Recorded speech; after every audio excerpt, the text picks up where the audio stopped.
When did the high school legend become a legend? We had this kid in our school named Derek who barely spoke a word. Quiet, hoodie up every day, sat alone at lunch, never raised his hand. If you didn't have a class with him, you probably wouldn't even know he existed. But those of us who shared a schedule knew the guy was scary smart, especially at math. He was the kind of kid whose homework got passed around before tests. More than once, a teacher used his assignments as the grading key. Still, he stayed invisible. Never bragged, never joined any clubs, never even looked up from his desk unless called on. Then came AP Calculus. Our teacher, Mr. Hoffman, was infamous. He'd randomly call on students during lectures and mock anyone who didn't have the answer immediately. Not light teasing either, full-on public humiliation. He once made a guy cry during a pop quiz review. It was a cold Tuesday morning when it happened. Mr. Hoffman was in rare form, tearing through problems on the board, peppering the class with questions like he was trying to thin the herd. Then he turned and called on Derek. "Derek," he said, tapping the chalk on the blackboard. "Let's see you solve this one." He wrote out this monster equation. Long, dense, intimidating just to look at. Everyone turned in their seats. You could feel the room lock into silence. Derek didn't flinch. He stood up, walked slowly to the board, and just stared at it. No twitch, no awkward fidgeting, just calm. Then he reached for the chalk. But instead of solving it, he erased the equation completely and wrote something different. A new equation. Same topic, but cleaner, tighter, like it had been debugged by a machine. Then, quietly, he said, "The original problem can't be solved. The equation doesn't make sense in this context." Mr. Hoffman froze. Derek turned slightly. "You're asking for a real solution, but the function only crosses the axis in imaginary space. It's undefined where you're asking us to evaluate it." It was like watching someone pull the curtain back on the wizard. Mr. Hoffman's face turned red. "Are you saying I made a mistake?" "Yes,"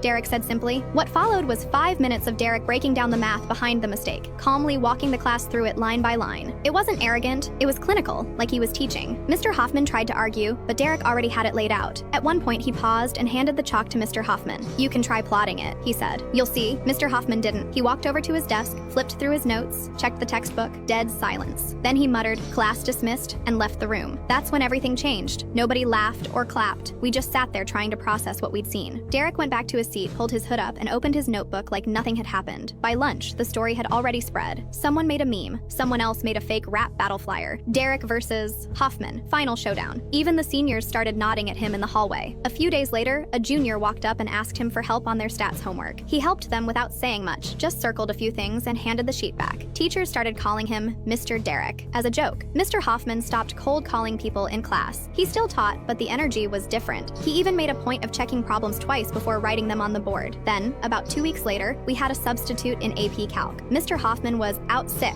Nobody knew if it was real or if he just needed a break. During that class, Derek walked up to the front during a group exercise, grabbed a marker, and started writing out a shortcut to a problem on the whiteboard. The sub just watched. He didn't say anything. He just stepped aside. After that, even the freshmen in pre-algebra knew who Derek was.